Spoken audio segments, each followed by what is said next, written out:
समांतर श्रेणी का योगफल, नया जो वीडियो लेकर के हम आज आपके सामने आए हैं, ये समांतर श्रेणी का योगफल। अभी हमने पिछले वीडियो में आपको बताया कि समांतर श्रेणी क्या होती है और उसको हम n वां पद अगर निकालना है तो कैसे निकालते हैं।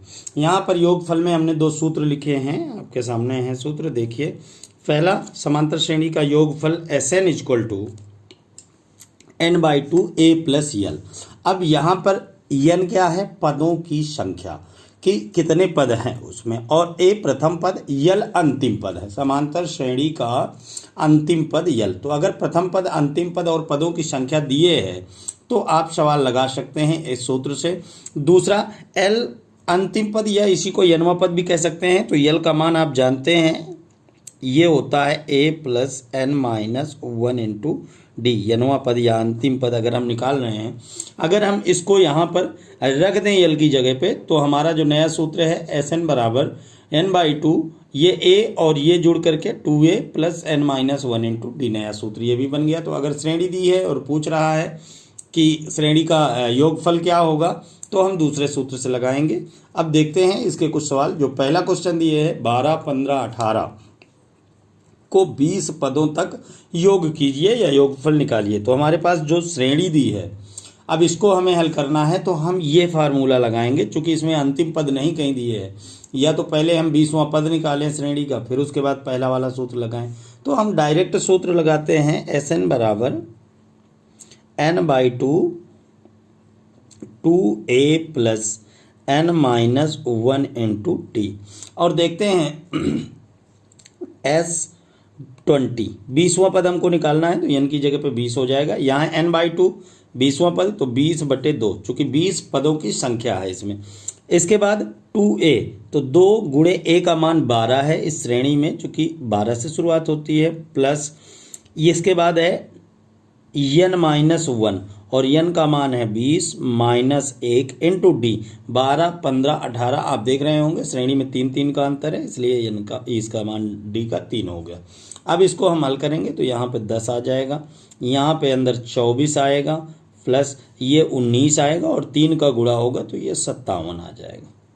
और 57 में जब हम 24 जोड़ेंगे तो ये आ जाएगा 81, और 81 का इस 10 में गुणा करेंगे बाहर, तो आंसर हमारा 810 आ जाएगा। इस तरह से हम इस सवाल को लगा सकते हैं। एक सवाल इसमें और दिए हैं कि यदि किसी समांतर श्रेणी का प्रथम पद 2, यदि किसी समांतर श्रेणी का प्रथम पद 2, देखिए अगला क्वेश्चन, प्रथम पद 2 तथा अंतिम पद यानी L बराबर 37 है, और पदों की संख्या n बराबर 40 हो, तो योगफल क्या होगा? 40 पदों का योगफल क्या होगा, ये हमको बताना है। और इस तरह से हम इसको सूत्र के माध्यम से, तो इसमें हमें प्रथम पद और अंतिम पद दोनों दे रखा है उसने, इसलिए हम इसमें जो फार्मूला लगाएंगे, ये फार्मूला हम इस पे लगा सकते हैं। और हम यहाँ पर लिखेंगे Sn बराबर n/2, Sn बराबर n/2 a प्लस यल।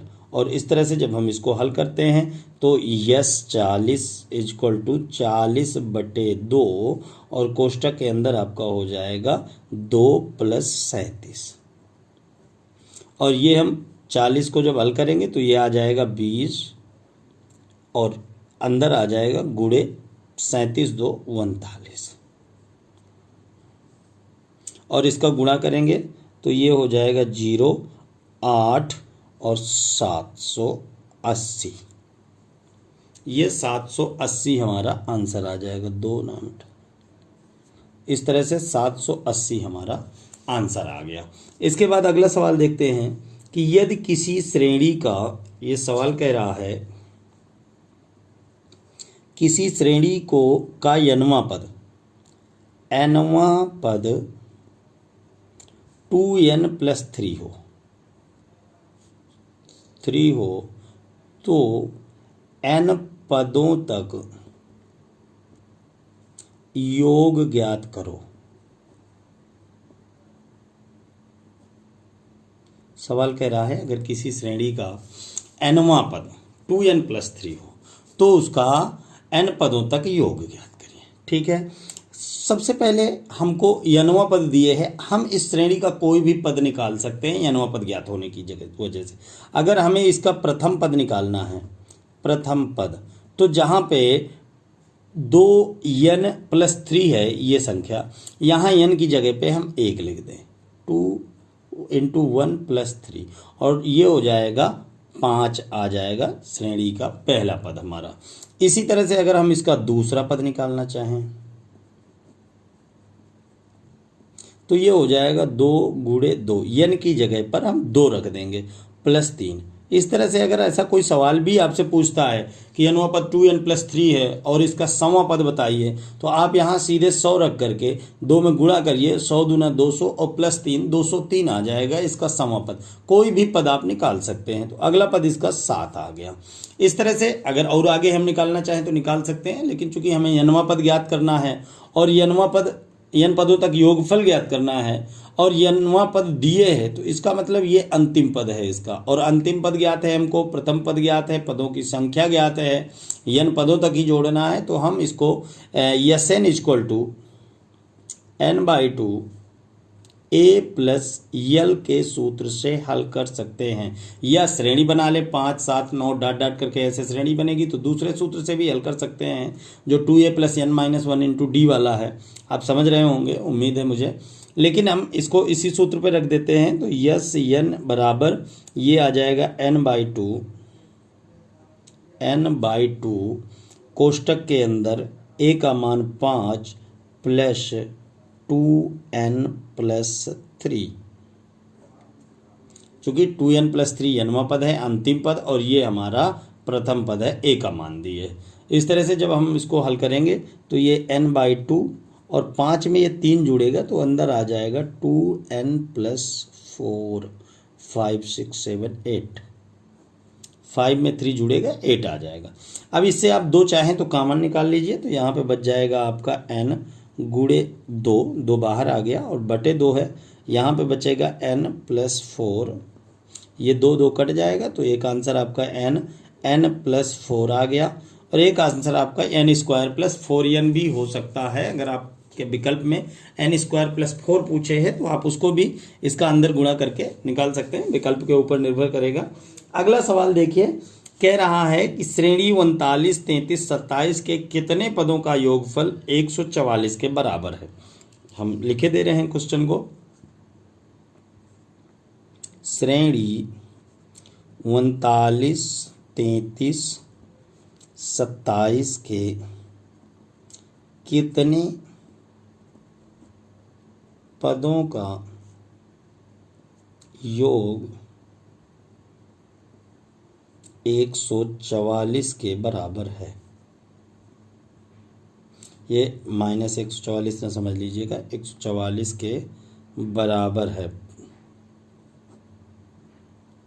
ऐसे सवालों को जब हम लगाते हैं तो इन पे सबसे पहले जो फार्मूला है Sn बराबर n/2 2a + n - 1 × d। चूँकि हमको इसमें पदों की संख्या ज्ञात करनी है, n ज्ञात करना है, और हमको योगफल दे रखा है इस बार, तो हम 144 लिख देते हैं Sn की जगह पे, चूँकि योगफल दिए है 144 के बराबर है योग। तो 144 n का मान हमें पता करना है n/2, और 2 × a का मान 39, चूँकि पहली संख्या या प्रथम संख्या 39 है जिससे शुरुआत हुई है, प्लस n का मान ज्ञात ही करना है, हमने बता दिया। d का मान यहाँ पे आएगा 33 - 39। अब जब आप 33 में 39 घटाएंगे तो -6 आएगा। इस चीज़ को भी ध्यान रखना है आपको। ये 33 - 39 करेंगे तो -6। कहीं आप 39 33 27 से 6 मत लिख दीजिएगा, ये गलतियाँ कई बच्चे करते हैं, तो वो गलतियाँ नहीं होनी चाहिए। ये d का मान ध्यान रखिएगा, यहाँ पे -6 आएगा, -6। और जब आप इसको आगे बढ़ाएंगे तो यहाँ पे n/2, यहाँ से आप चाहें तो इसको आप अंदर पहले हल कर लीजिए, 39 का 2 में गुणा भी कर सकते हैं, 2 गुणे 39 आप ऐसे रख दीजिए। पहले इस -6 को आप अंदर करेंगे तो ये आ जाएगा यहाँ पे -6 प्लस 6n प्लस 6। जब ये अंदर होगा तो ये n को माइनस का कर देगा, इसको प्लस का कर देगा, माइनस माइनस प्लस का हो जाएगा। इसके बाद आप इसको n/2 और 39 का 2 में गुणा करेंगे तो ये आ जाएगा 78 और ये प्लस माइनस माइनस हो जाएगा, -6n और +6 ये आ गया। अब इससे आप चाहें तो 6 में 78 जोड़ दीजिए, 84 आ जाएगा। n/2 ये आ जाएगा 84 -6n और यहाँ से 6 आप कॉमन ले सकते हैं तो 6n/2 और यहाँ पे आ जाएगा 14 और यहाँ आ जाएगा -n। इस तरह से इसको आप काट देंगे, 3 आएगा और इस 3 को आप इस पार ले आए तो ये 144/3 बराबर इस n का अंदर गुणा करिए तो 14n - n²। अब 144 को आप काटेंगे तो 3 चौको 12, 3 8 24, 48 और ये पूरी संख्या आप इस पार लाएंगे तो n² प्लस का आ जाएगा, माइनस का 14n आएगा और उसके बाद 48 प्लस में है तो आप प्लस में 48 रख देंगे इक्वल टू 0। इस पार 0 बचा, ये संख्याएं इस पार आएंगी। इसको हम गुणनखंड विधि पढ़े होंगे और उससे हल करते हैं। ऐसी 2 संख्याएं जिनका गुणनफल 48 और योगफल 14 के बराबर हो, तो ऐसी 8-6 संख्याएँ हैं और इसमें हम n² -8n -6n प्लस 48 ऐसे लिख सकते हैं इक्वल टू 0। और इसको जब हम यहाँ पे n कॉमन लेंगे तो ये आ जाएगा n -8 और यहाँ से -6 कॉमन लेंगे तो ये हो जाएगा n -8 इक्वल टू 0। तो इसमें आ जाएगा n -8 कॉमन दोनों से तो n -8 इक्वल टू 0 एक बार और एक बार n -6 इक्वल टू 0। तो जब n -8 इक्वल टू 0 तो n का मान 8 आ गया और एक बार n -6 इक्वल टू 0 तो n बराबर 6 आ गया। तो इसके दोहरे मान प्राप्त हुए हमें। 6 संख्याओं का योगफल भी 144 के बराबर है और 8 संख्याओं का योगफल भी 144 के बराबर है। ऐसा इसलिए कि हम एक ट्रिक ये भी थी कि आप इसको जोड़ते चले जाते, जहाँ 144 हो जाता वहाँ से आप ख़त्म कर देते। लेकिन जब दोहरे आंसर आते हैं तब इन सवालों पे दिक्कत होती है जोड़ने पे। आप जहाँ से 144 आ जाएगा उसके आगे आप बढ़ना नहीं चाहेंगे तो फिर इन सवालों में दिक्कत होती है। इस तरह से हल करने का तरीका इसके ये है, अगर ऐसे सवाल आते हैं तो आप इसको इस तरीके से हल कर सकते हैं। जैसे एक क्वेश्चन और देख लीजिए, अगर आपकी समझ में नहीं आया है तो अगला क्वेश्चन ये है, 15 11 7 में कितने पद लें कि योगफल 35 हो जाए। अगला क्वेश्चन कह रहा है श्रेणी 15 11 7 में कितने पद लें कि योग 35 हो। योग 35 हो, कितने पदों को लेना है 15 11 7 में। तो हम इसको लगाते हैं Sn equal to n/2 2a plus n -1 into D वाले फार्मूले से। इसमें Sn एक 35 है इक्वल टू n का मान ज्ञात करना है हमको तो n/2 और यहाँ 2 गुणे 15 प्लस n का मान हमें ज्ञात करना है तो n -1 और इंटू डी का मान -4। 15 11 में 15 घटाएंगे या 7 में 4 घटाएंगे तो ये -4 आ जाएगा और ये कोष्टक बड़ा बंद कर दीजिए। इसको आप अंदर जब हल करेंगे तो ये n/2 यहाँ पे 30, ये -4 जब इस पे आएगा तो माइनस का 4 है ना, हम थोड़ा डायरेक्ट इस प्लस को भी साथ में किए दे रहे हैं और ये माइनस माइनस इसको प्लस का कर देगा तो प्लस का 4 आ जाएगा। और इस तरह से ये n/2 और यहाँ पे 34 - 4n। अब इस पे 2 आप कॉमन ले सकते हैं तो ये n और /2 यहाँ पे फिर 2 और यहाँ आ जाएगा 17 - 2n। इस तरह से ये 2 खत्म हो जाएगा, इसको आप अंदर ले जाएंगे तो 17n - 2n² और इसको आप इस पार लाएंगे तो 2n² प्लस का हो जाएगा 2n² -17n और +35 = 0। अब 35 दूना 70। ऐसी दो संख्याएं जिनका गुणनफल 70 हो और योगफल 17 के बराबर हो, तो वो दोनों संख्याएं हमको ज्ञात करनी है। और इस तरह से ये संख्याएं 10 और 7 होंगी। 2n² माइनस गुणनखंड विधि, वही जो अभी हमने बताया, 10n minus 7n plus 35 equal to 0।